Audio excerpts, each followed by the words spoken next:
Coming to you from Orange County, California, this is the Jug Life Podcast with Max Ada and Chad Wesley Smith.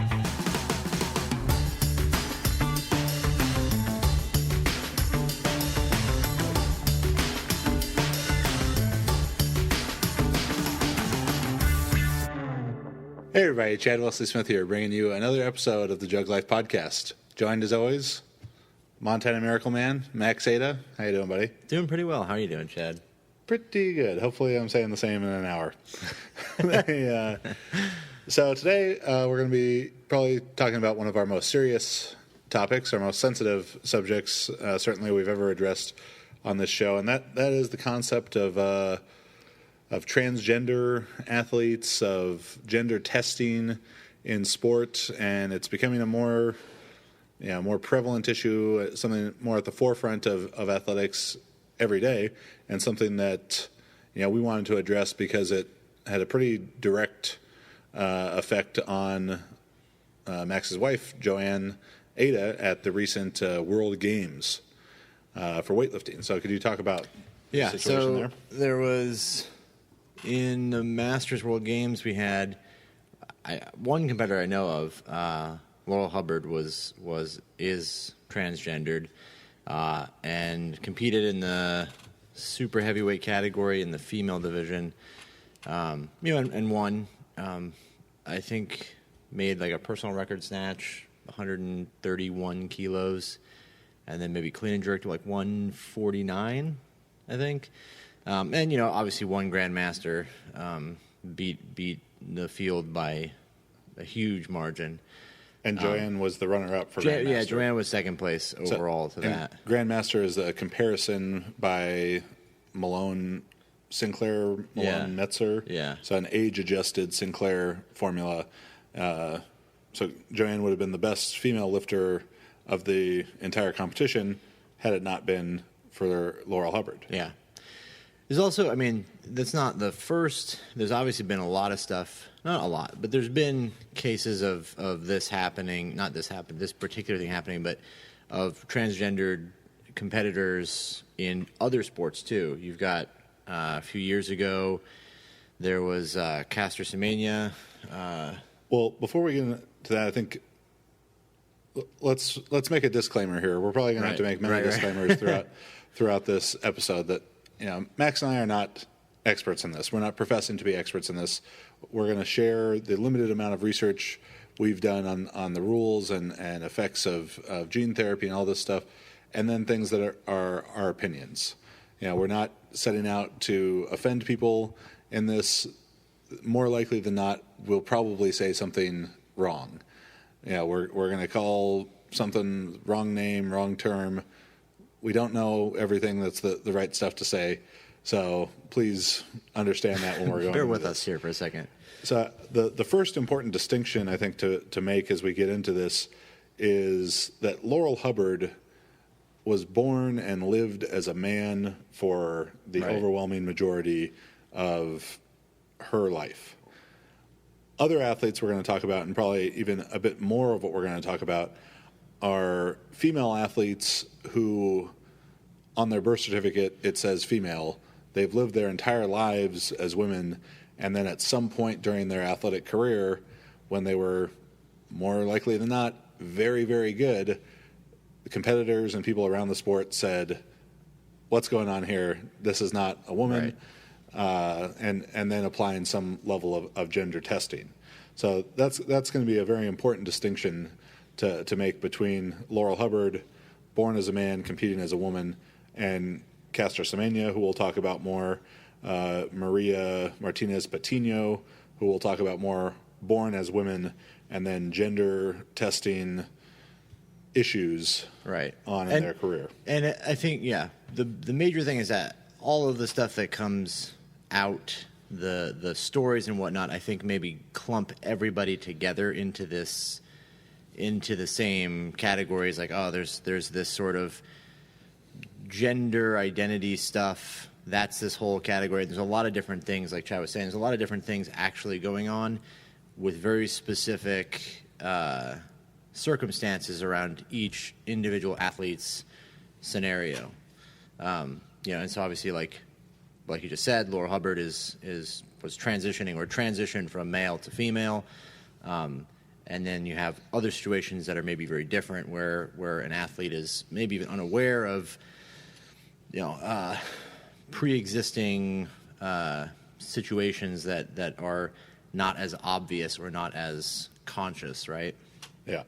So let's establish kind of the rules. Again, this is from a limited amount of research, so there may be updates to these rules since from where I read about them last night. But to our understanding, for the NCAA rule is that a transgender athlete, and just for the ease of this, we're probably going to use that as a bit of a blanket term, understanding that it's going to encompass a lot of nuance within that, has to sit out from competition for 1 year while undergoing hormone therapy. And then the IOC rule, so to compete as an Olympic athlete or in sports that are governed by Olympic sanctioned bodies like World Master Games for weightlifting, was that there must be 2 years of hormone therapy post-operation for like a post-gender reassignment surgery. Again, the terms. I might be saying the wrong word. I'm going to stop apologizing it for the rest of the time. Blanket apology for all the times that I mess up some of the terms here. And within that IOC rule, there at least was an establishment of a limit of testosterone of 10 nanomoles per liter of testosterone. One of the cases that we're going to talk about a little bit more, involving an Indian sprinter named Dutee Chand, looks like it's suspended for the ruling in that by the Court of Arbitration in Sport, suspended that limit. So in these situations, there is not a limit to how much testosterone female competitors could have. Now, where this gets a little bit cloudier too, and where I don't have a complete understanding of it, is how things are differentiated between no limit on testosterone and drug testing. Yeah, that's really interesting to me, because it's I mean, obviously, yeah, there's motives for everything. I mean, you have to assume that every very competitive athlete has at some point had a motive. I mean, the motive to cheat is obvious, right? To win. So when you're in a situation where your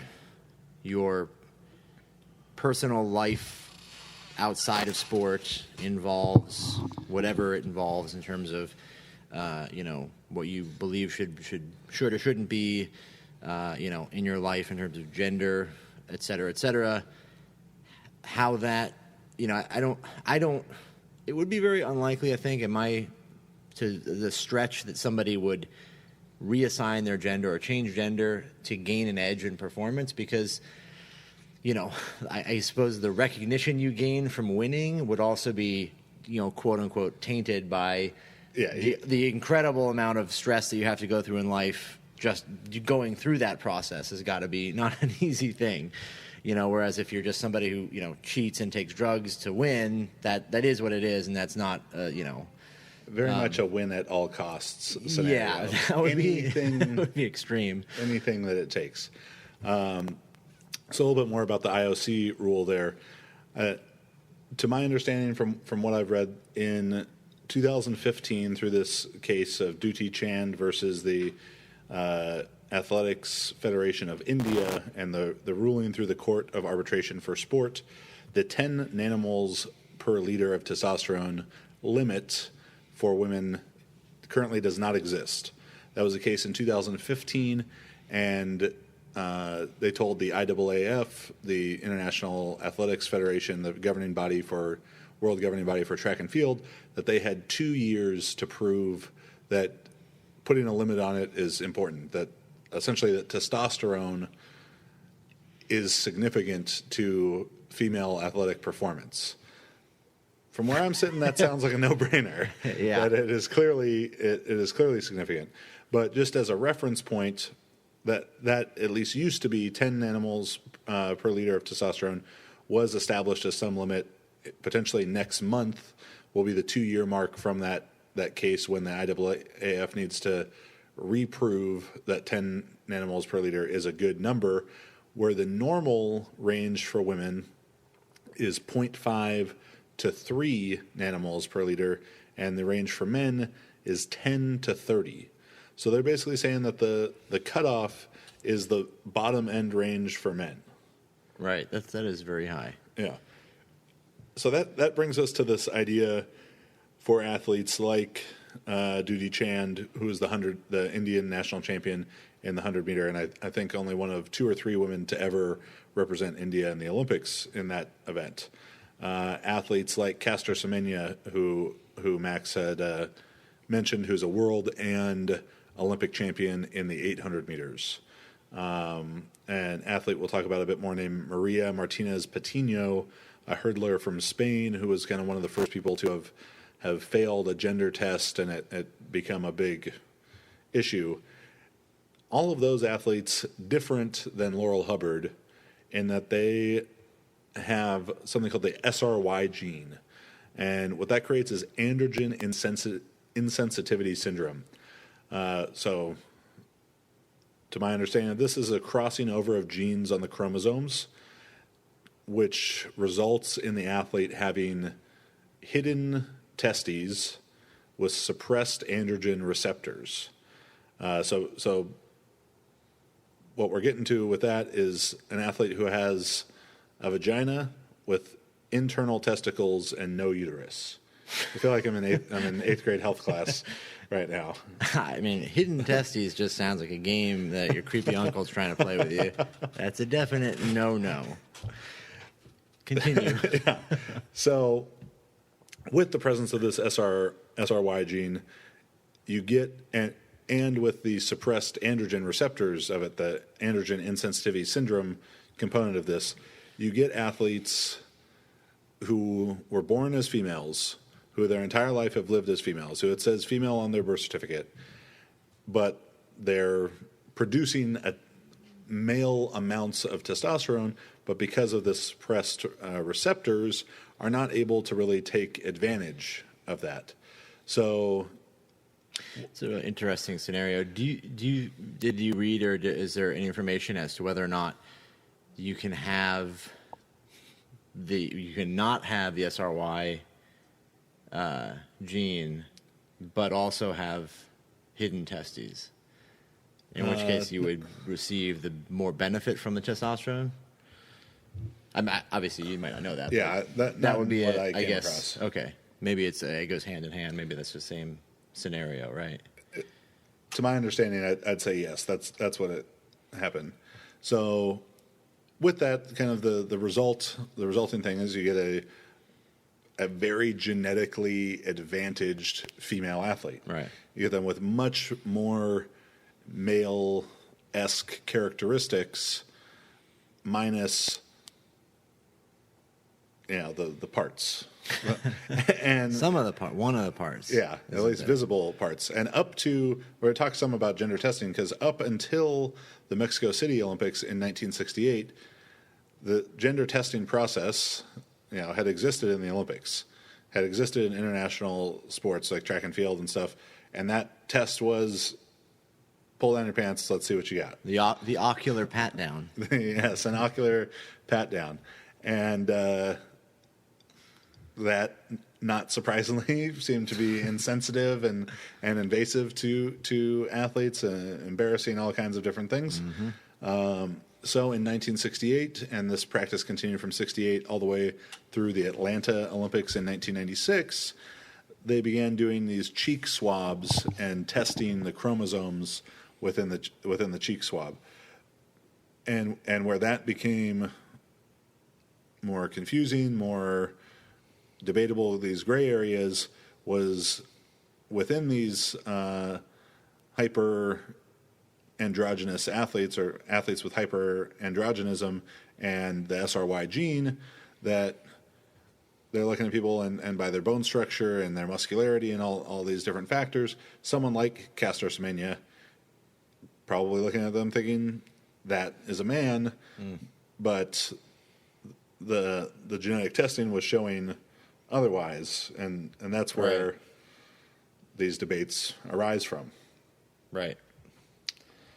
So, Caster Semenya was subject to the swab test, right? yes. Okay. So when Caster Semenya is a 800-meter runner, a long-distance runner for middle-distance runner, I guess, for South Africa, and she came along in 2009, and really no one had ever heard of her.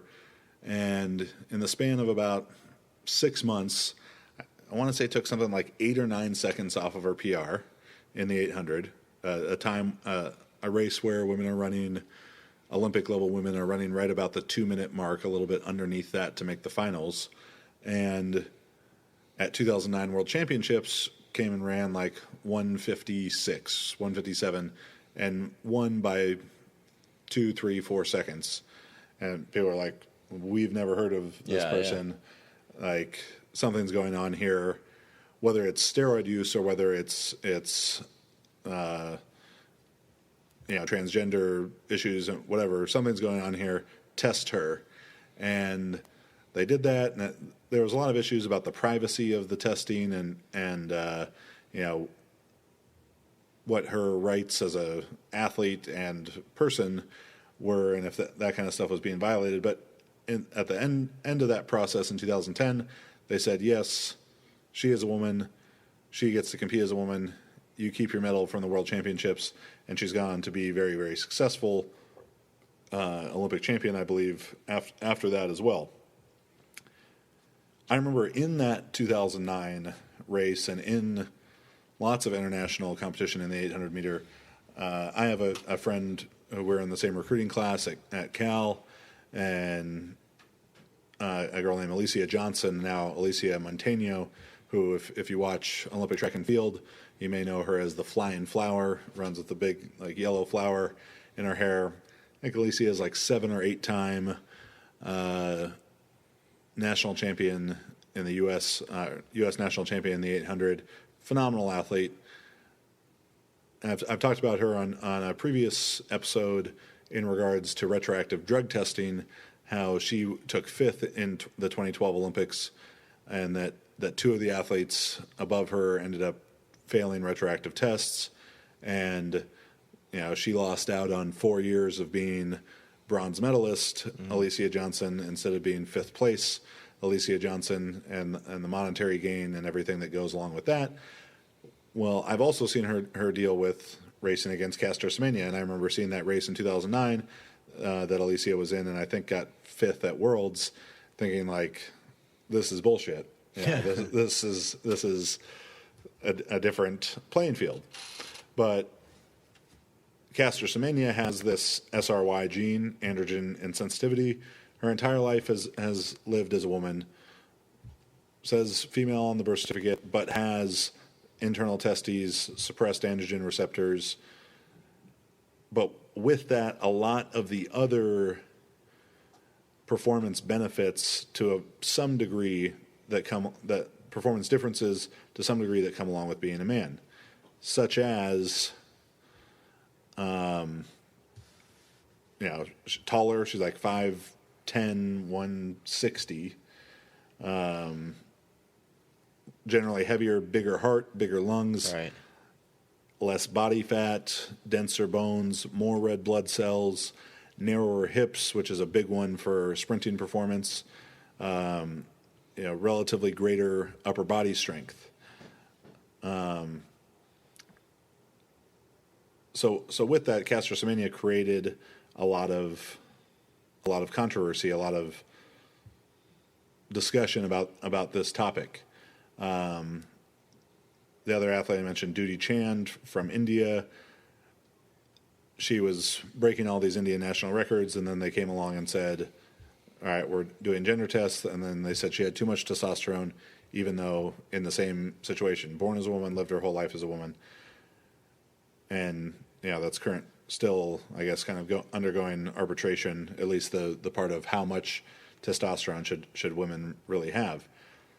So it all goes to beg the question, in the case of athletes with the SRY gene, is how much does testosterone help? What is the difference between performing as a man and performing as a woman? There was a paper written in 1992 by some physiologists at UCLA, published in the Journal of Nature. The title of the paper is, "Will Women Soon Outrun Men?" And in this, I don't see how these guys ever came to this conclusion, but in it, through graphing the progress of men's and women's world records across like all track and field events, they projected that women would beat men in track and field events by the year 2156. And they were saying this because the progress in women's in the women's world records was much more rapid. And that was happening for a number of reasons. It was happening because women hadn't been in the sport as long. There was even times up in like the 30s, maybe even until the 50s, where women were not allowed to do certain events. Right. They felt that the longer running events were too strenuous for women's bodies to do. So they just had a shorter lifespan of these women's events, which of course is going to yield greater improvement. And then there was this other thing that happened. It was called steroids. So it happened. Yeah. So the men had been using that for a longer period of time, since the late 50s, where for women that was probably coming on a little bit later as women's sports became more and more competitive. That got introduced to things. Good example of how that's going to accelerate performance and concentrate performance and skew this kind of experiment that these guys were doing. In the women's shot put, of the top 80 performances of all time, 75 of them happened between 1975 and 1990. And a time that sports historians such as ourselves understand it was a free-for-all. Yeah. It was a free-for-all of drug use. It's like hometown buffet, but with D-ball and all sorts of other good stuff. From the Soviet Union, East Germany, and let's not be naive and exempt American women from this either. It was a smorgasbord of stanazolol. So, of course, it had this highly accelerated performance. And the reason that performance was being accelerated, I think, gets right to the heart of this issue. It's how is the Court of Arbitration of Sport saying to the IAAF, well, prove to us that testosterone helps. Well, then why the fuck is there drug testing if you guys are in question? I find that really interesting that they have to even state that they can even state that in that. I guess they're trying to say prove that it actually makes a difference for women, but they already have rules in place that would preclude that would prevent somebody from taking the drugs if they were just any female competitor. Taking testosterone is against the rules. Now they're asking to prove that it's actually. What if the case was made that it does not improve performance, or what happens to drug testing? They can prove it. Then how could they ever suspend anybody for taking testosterone? Yeah, and maybe this is a lack of understanding on our part in terms of, or maybe you understand the answer here, is a lot of about testing for testosterone is the ratio. 6 to 1. 4 to 1. Is it 4 to 1 now? I think it's 4 to 1 in weightlifting. It definitely used to be 6 to 1 for track. Yeah, it may have even been higher in the past. It was 10 to 1 for cycling. Yeah. Which seems very odd to me that, like, oh yeah, these cyclists might just have super high testosterone. Yeah, very odd. But does it matter? Is the ratio affected by the nanomoles per liter of testosterone, or is this like a total testosterone number? Because a 6 to 1 ratio could be 6 to 1, or it could be 1,000 or 6,000 to 1,000. Yeah. So I may be mistaken, and correct me if I'm wrong. I believe they used to start the testing procedure first by doing a ratio test. Mm-hmm. If you failed the ratio test, then they would do a further test to see the absolute value of testosterone, of free testosterone, or whatever they're testing. So if you didn't fail the ratio test, they wouldn't even do the second test.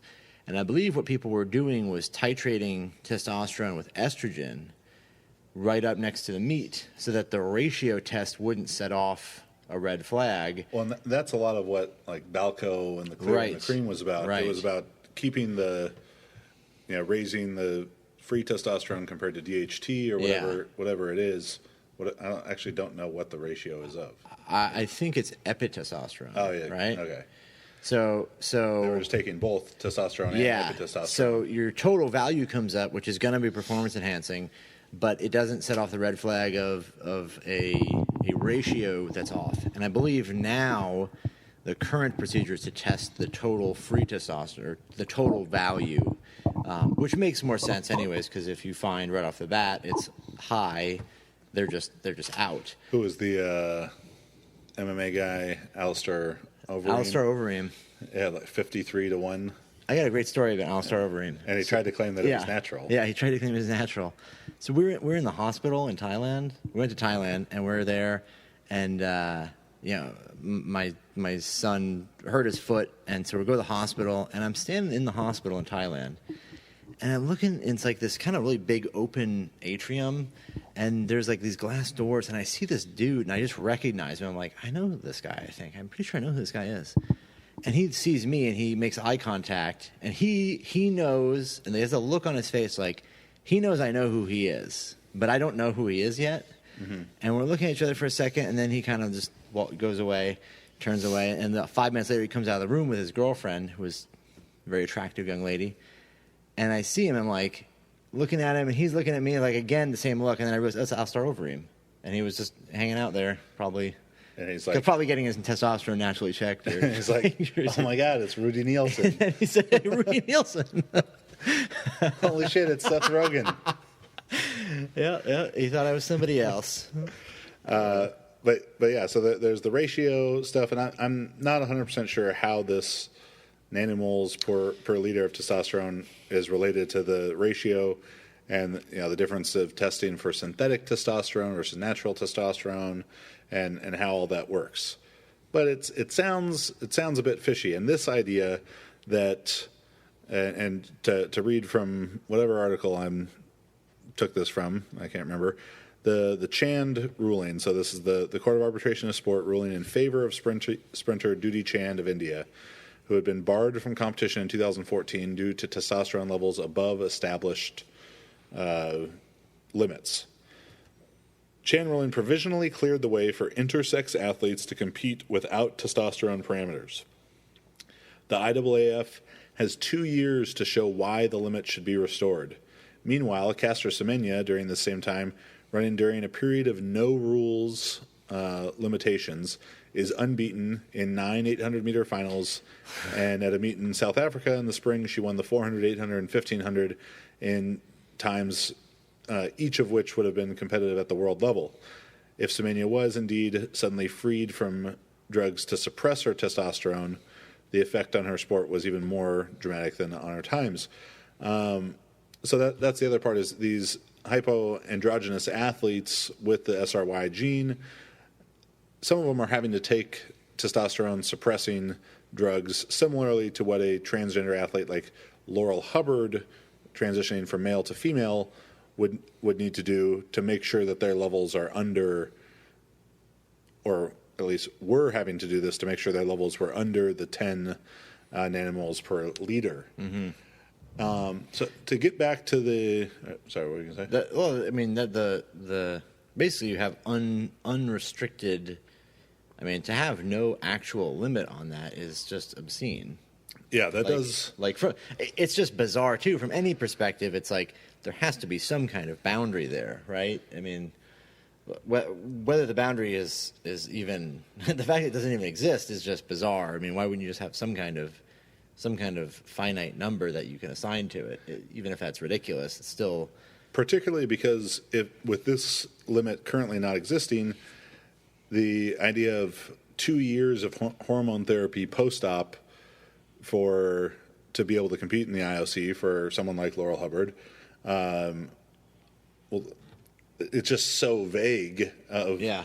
If the level is 30, okay, she gets hormone therapy to bring it to 25. Right. And is or nearly unaffected. Yeah. So, we had this paper projecting, will women soon outrun men?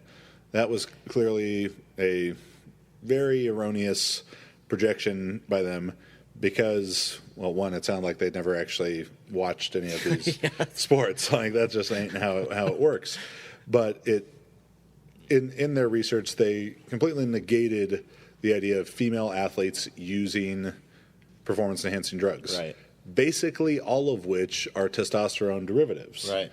So this idea that the IAAF has to prove that testosterone is useful to females is asinine to me. Yeah.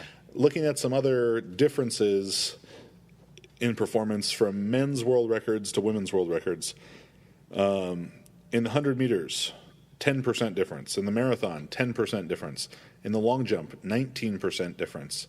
50-meter freestyle swimming, 13% difference. Speed skating, 1,000 meters, 9% difference. Weightlifting, and this was just one weight class comparison. I think the 69s to 69s, 25% difference.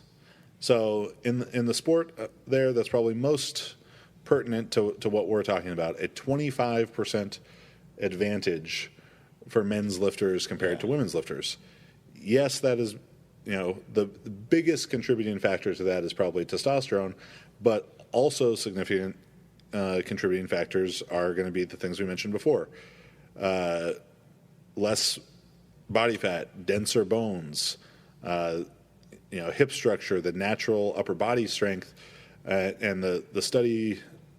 And I'll try and post in the comments of this stuff, like these different articles that I was getting these from. But upper body strength differences was 3 standard deviations of men, any man off the street compared to any woman off the street, upper body strength comparison, meaning 997 out of 1,000 men were likely to have greater upper body strength than the female. So some of those are related to testosterone, but some of them are related to bone structure and all that kind of stuff. Things that don't change with hormone therapy. Yeah. Yeah, I guess you could look at it and say, assuming you had a female who was taking testosterone for 25 years, then cessation of testosterone for 2 years, the effect has to be, there's got to be some significant performance benefit to doing that because, 25 years of augmentation followed by a small time of not, just as you would if you were a male for 25 years, then you're not, and you're competing against people that had nowhere close to that level of testosterone in their body ever.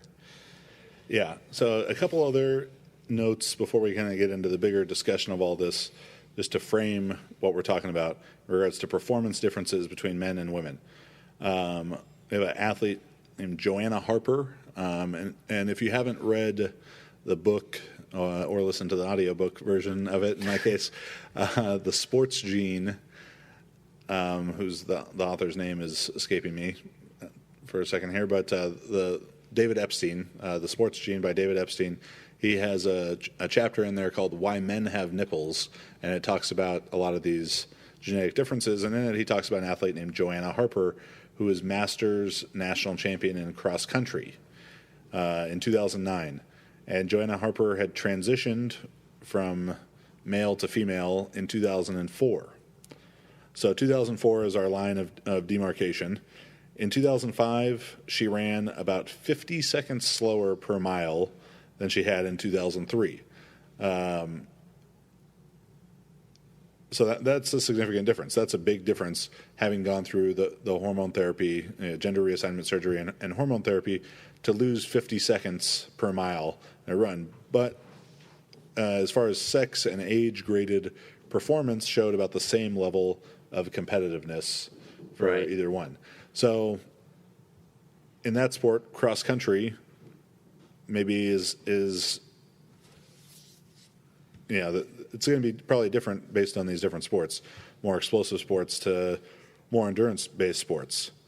Laurel Hubbard, grandmaster from Masters World Games recently in New Zealand, snatched 6 kilos more competing as a woman than she ever did competing as a man. And now these are N1 examples. This is not formalized study. There's time and training that went on there. She could have been doing program as a man and a great one as a woman. But all things considered, they're 6 kilos more. Yeah. Yeah, I mean, I guess that's actually a very intriguing scenario in that you would assume if Harper is running 50 seconds less, where running would seem like it'd be even less affected than weightlifting. Mm-hmm. It's pure power-based sport, but still improving. I mean, from a lot of perspectives, it's just very interesting. I mean, that's impressive that there's progress still. Again, training program can have a huge impact on that. And all host of psychological factors too. If you just feel more comfortable as a person, you might do better in training, and yada yada yada. But yeah, very interesting. So what all of this kind of comes down to is a discussion of fairness, of what is fair, and how should these athletes be treated? Where should they compete? Who should they compete against? And I think it's too clear. It has to be differentiated between Laurel Hubbard, lived as a man, transitioned to compete as a female, versus Caster Semenya, born as a woman, lived as a woman, with this condition that was, and until someone does a gender test on you, you probably have no idea about. Those testes were hidden the whole time. Yeah. So to me, to set the marker at 2 years of hormone therapy, particularly with this lack of clear line of this much testosterone is allowed, 2 years I don't think could possibly be significant enough. Yeah. I don't know what the number is, but more than 2 years is what I think it is. Yeah. Well, I mean, to the bigger picture too, the bigger sort of discussion is, I mean, the rules are the rules. So the issue is none of the issues are ever with the competitors, because they're simply playing by the rules as they see them, as the rules exist. So all of these scenarios, anything we're saying in terms of making things more fair, et cetera, is always a matter of pointing out where the rules and the actual decisions to say, hey, this is the limit, that's the time frame, et cetera, that stuff's all based within the rules of the sport. It's certainly an interesting scenario in that no one's really created a position or created any kind of situation to say, hey, like, we can say that 2 years or 6 months or 18 months is the right time frame because of this.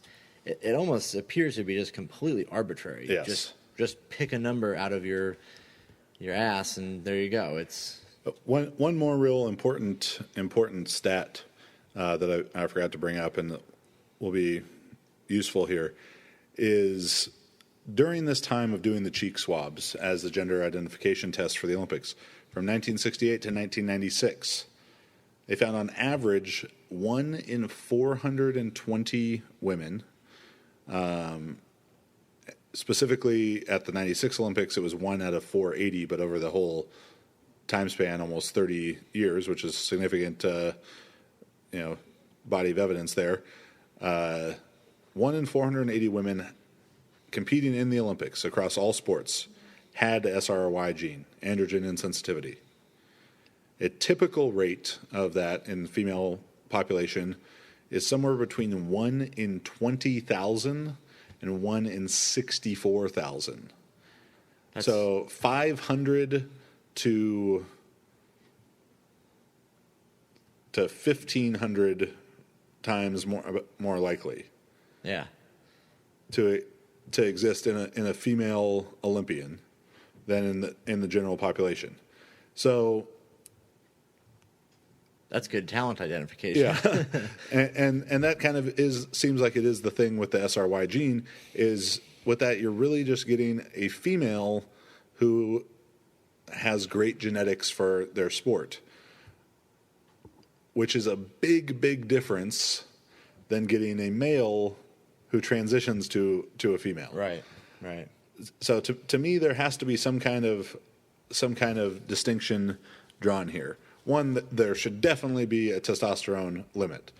Right. The fact that there's any debate about is testosterone helpful to female athletes is ridiculous. Of course it's helpful. If they decide that it's not helpful, then everyone Just start taking it. yeah, And gets that's as much as they want. ridiculous.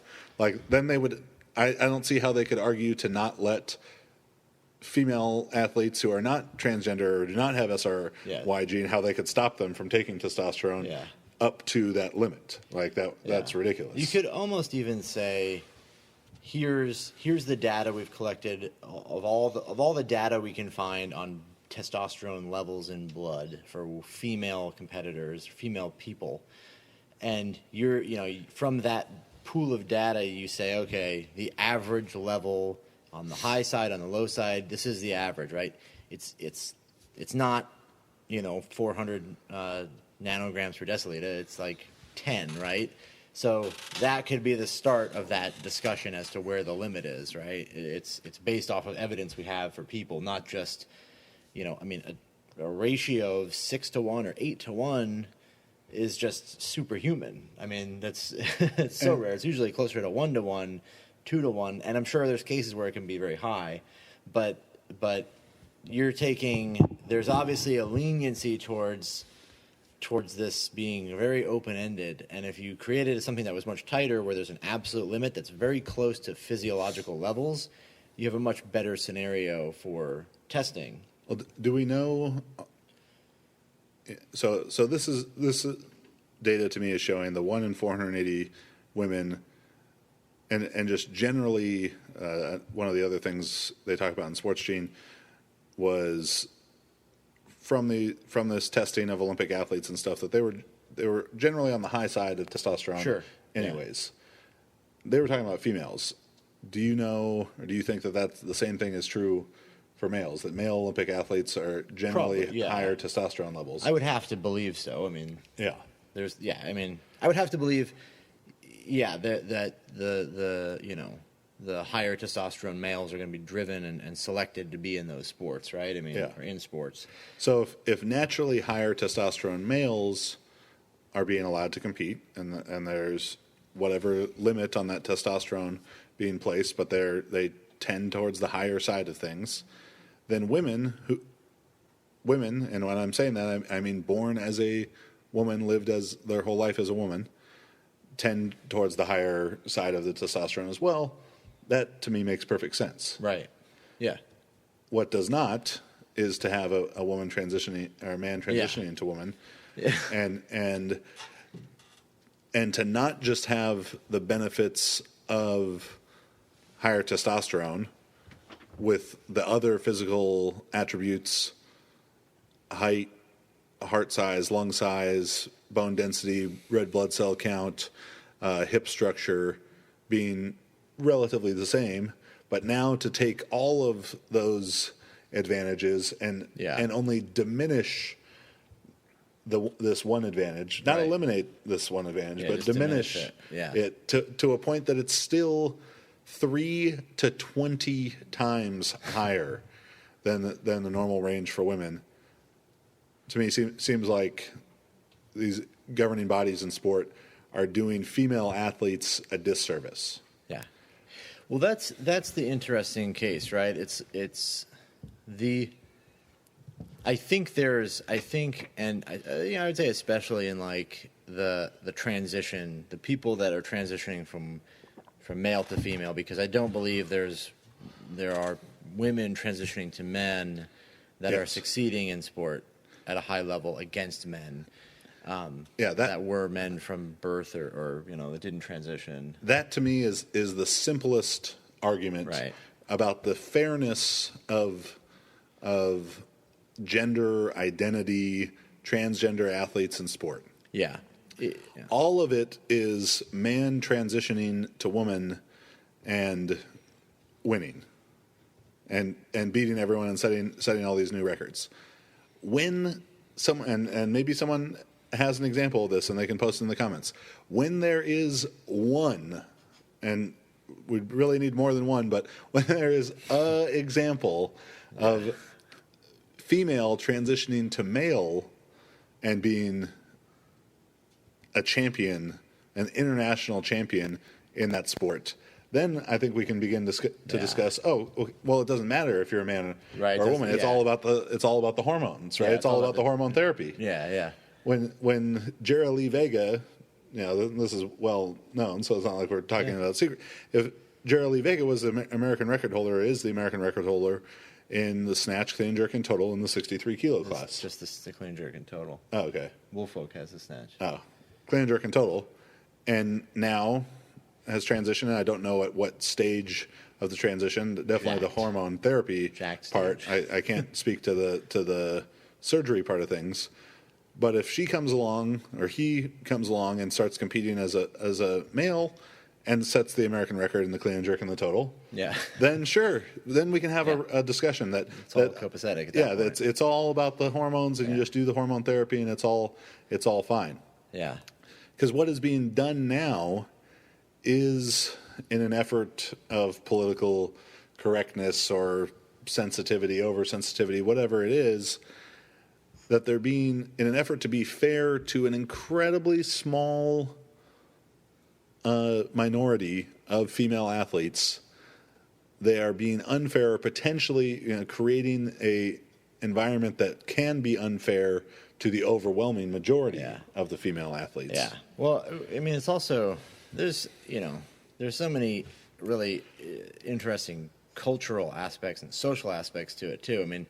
This only really affects female competitors. Yeah. In that the male competitors, 50% of the field.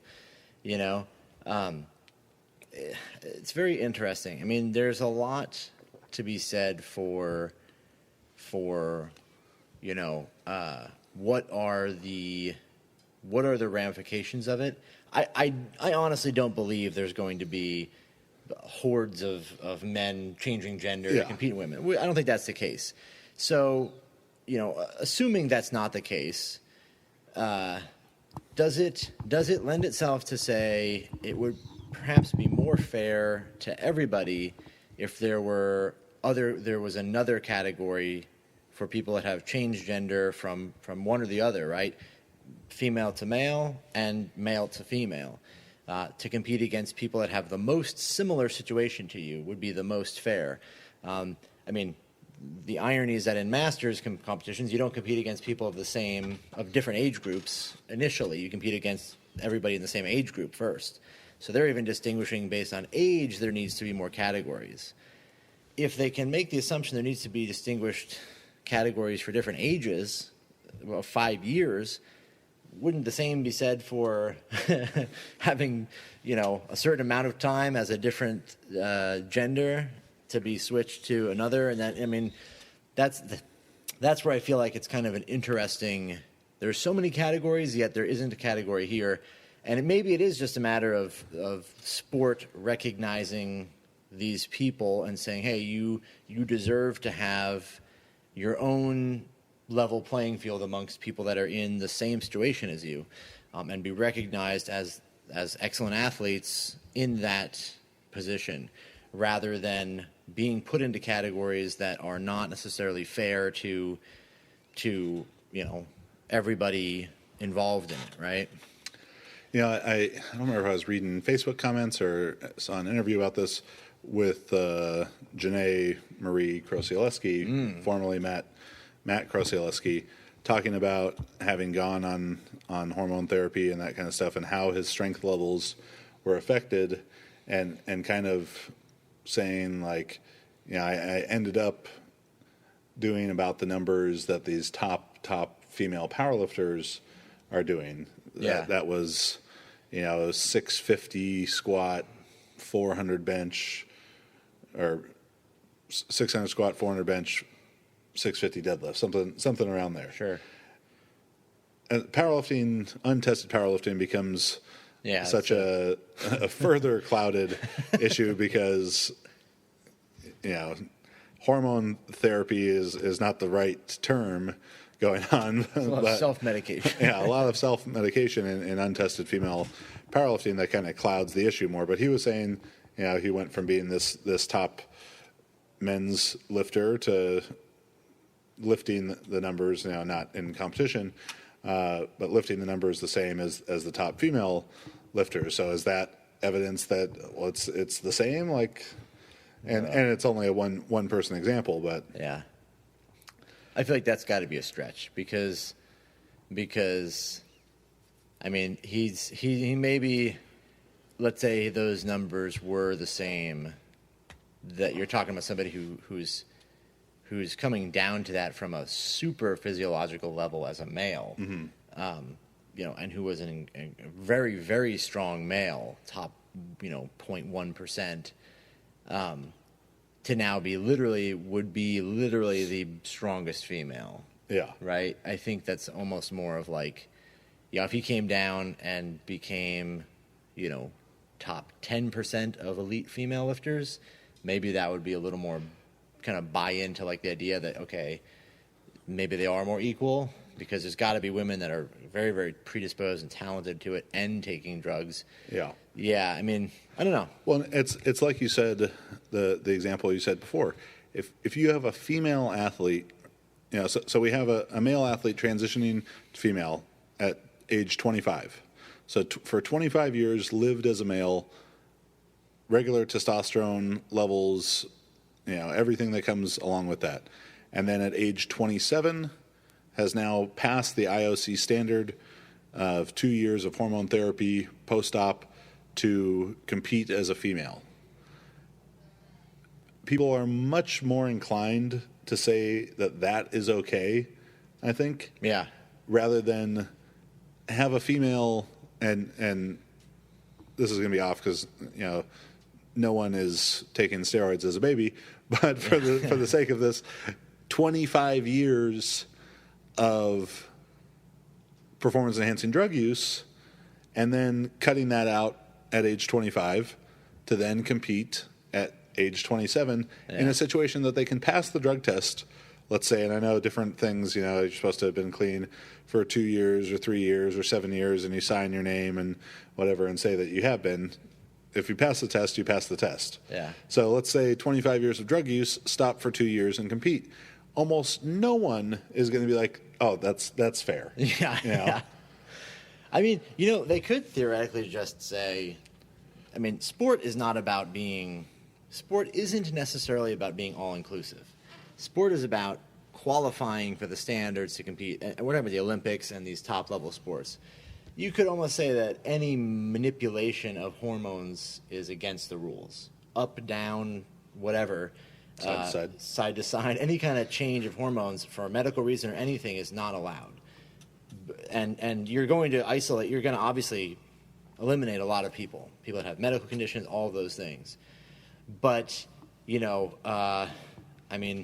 there's obviously temporary use exemption forms, which come into play that bring up another big issue when the entire water polo team has asthma and they all have clenbuterol prescriptions, and you have prescription for Adderall, the super, super strong stimulants. There's so much gray area around all of this, just in the world of sports being generally on the shadier side, and all of that. But it's very interesting. I will say that it's a confusing scenario. It's difficult to explain how it makes sense or how it fits into the realm of being fair when you have to explain it as simply as you can to someone who's maybe 10 years old. How do you explain the idea that it's to that exact situation? That is a scenario that happened in New Zealand for you guys. Yes, it did. Yeah, your son Asher 10 years old, there with you. He sees his mom, Joanne, lift great, make these PRs, and then not win Grandmaster. What was that conversation? What was Joe's reaction to it, even? I mean, I think everyone was just kind of confused. And Joanne's about as progressive a Bay Area we live in San Francisco. Joanne has no. There's no issues with the situation. We're just confused. I think the confusion from a lot of people, I think, there was more a matter of for one is, let's say you're in that situation. You're in, Laurel Hubbard. I was Miss Hubbard. I'm not sure. You're in Hubbard's cupboard here, and you're having to say, okay, I'm going to compete because I'm allowed to compete, which is fair. You win. What is the motive? I suppose if you believe that it's fair and it's right and you're within the rules, it's fine. When you have to step back and say, it's very easy to put up an argument saying, clearly this is not as fair as it may seem on the surface. Well, I would be interested to ask Laurel Hubbard, who was competing as a Masters, how old she was? 35, I think, 36. Right. So let's say Laurel Hubbard's 36. Laurel Hubbard, what do you think about a female athlete taking steroids? Right. Up until age 34, having taken them for as long a period of time as conceivable, and then stopping for 2 years and passing the test and competing against you as a woman. Yeah. Is that fair to her? I would be shocked. That's what I think is most interesting, right? Well, or let's say you qualify for the Olympics, go to the Olympics, and you get just murdered by, a Russian woman who has a doping violation at 14 years old by 50 kilos in the total. I mean, how do you feel about that? I mean, it's a very I got beat fair and square because they're within the written rules, by the rules as they are stated, not the spirit of the rules here. I know the really odd. The number 2 seed in Marissa's weight class for IPF Worlds upcoming, Olga Golubayeva, a Russian lifter, has served a doping suspension. Probably tainted meat or something. Probably the target, those Moscow targets. It's got a backwards R in the title. I mean that's again, I think everyone was very confused. I would say it's more confusion as to what's happening here. What are we watching? How does this work? I don't think. There's obviously people that say, oh, it's wrong, it's wrong.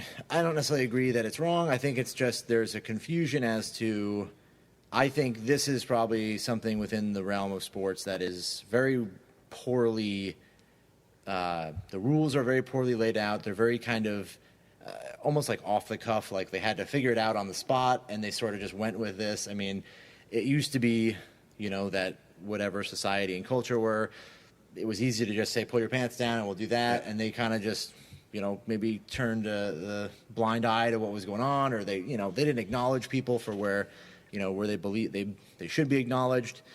But now it's a situation where, this has happened. These situations in which there are speculation as to, gender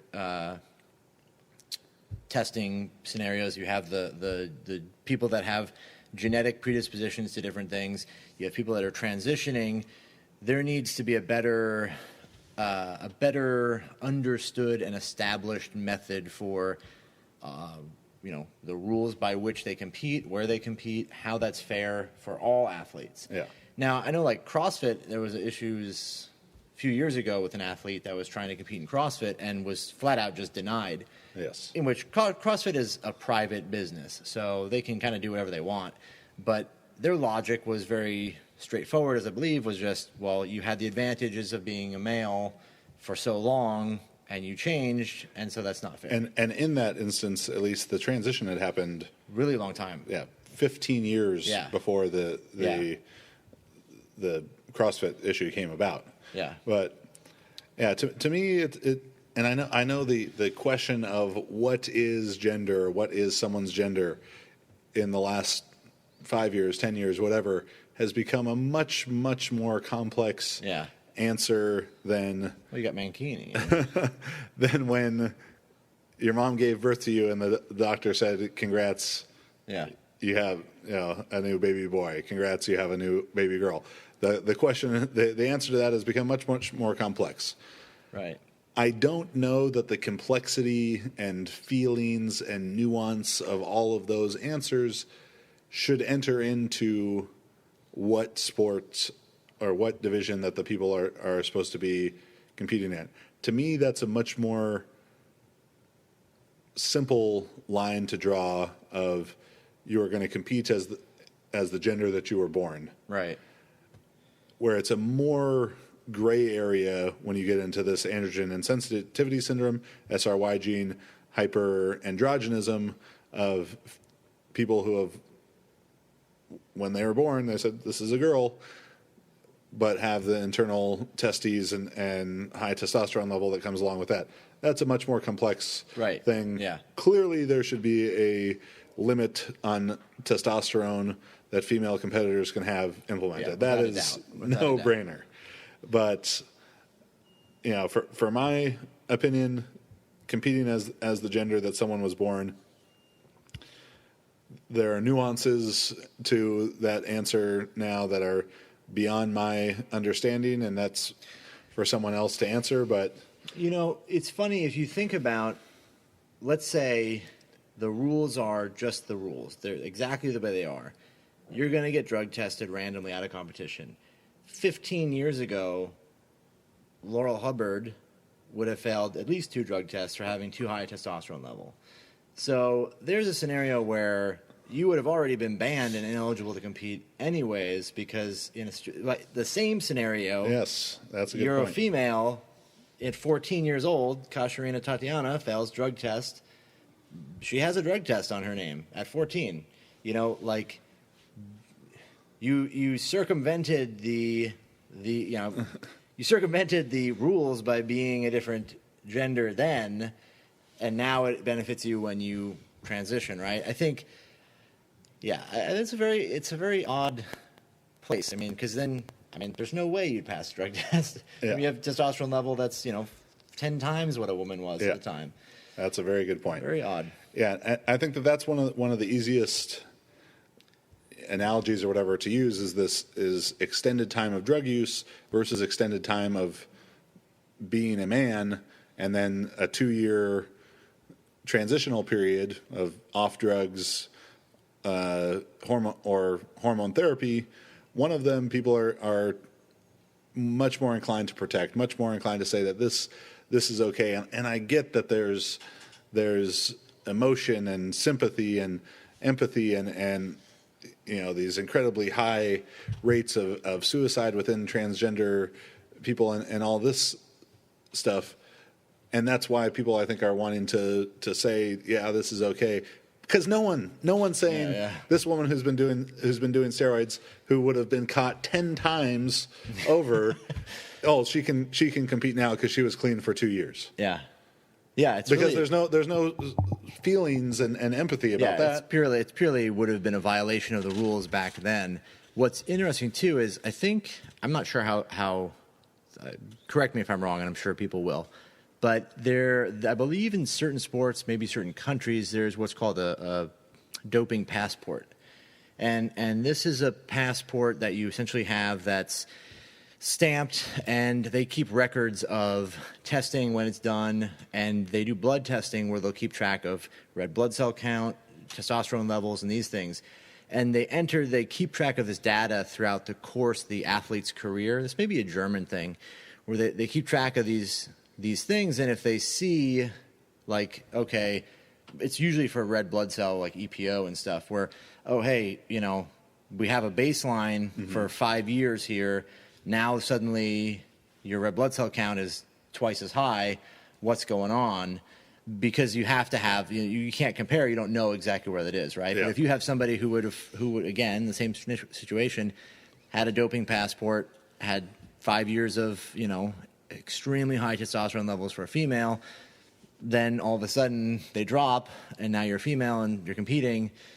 There's the statistical analysis that's not going to, it's going to show that you would have been guilty of doping violation, then Yeah. So, I mean, at end of the day, it's a big question. It's a tough question. It's one that neither Max or I have the answer to, but certainly we have our opinions about it. It hit close to home. Yeah. The situation with Joe and competing against Laurel Hubbard in New Zealand, and it's a conversation that needs to be had because, in my opinion, these governing bodies of sport, in an effort to be fair to the minority, are being unfair to the majority of their competitors. It's going to be something that over the next several years, I'm sure, is going to hit close to home again. Whether it's Ada v. Hubbard, round 2, or it starts coming into effect USAW, IPF powerlifting, this different stuff. It's gonna be something we have to deal with, and it's going to be something that there have to be questions about. Sure. So, hopefully we brought up some good points. Like I said, I tried to do a good little bit of research on this and have some useful numbers and useful case studies and stuff to bring to the table with this. We're interested to hear your feedback, so please, if we messed things up, if we said the wrong term, if we got some of the rules wrong, let us know in the comments. Please try and keep the discussion, respectful and just respectful, because it is something that's very sensitive to people, but a conversation that needs to be had. So with that, I think we kind of end that discussion. Max, where can they find you? You can find me on Instagram and Facebook, Max_Ada, or you can email me, MaxJTSStrength, for any questions about online coaching or the Juggernaut team. And I'm Chad Wesley Smith, at Chad Wesley Smith and at Juggernaut Training on Facebook and Instagram, filling up your news feed all day. Make sure to subscribe to the Juggernaut YouTube channel with the best fitness videos on all of YouTube. And if you enjoyed the podcast, please go on iTunes, leave us a 5-star review, write us something funny, and we always appreciate seeing those. Till the next time.